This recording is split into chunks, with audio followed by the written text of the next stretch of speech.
kabalo nga makatukang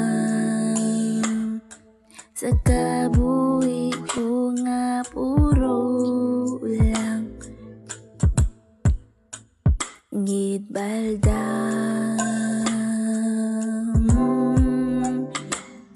Ikaw ang solusyon nga sanag ang dulong kong dala.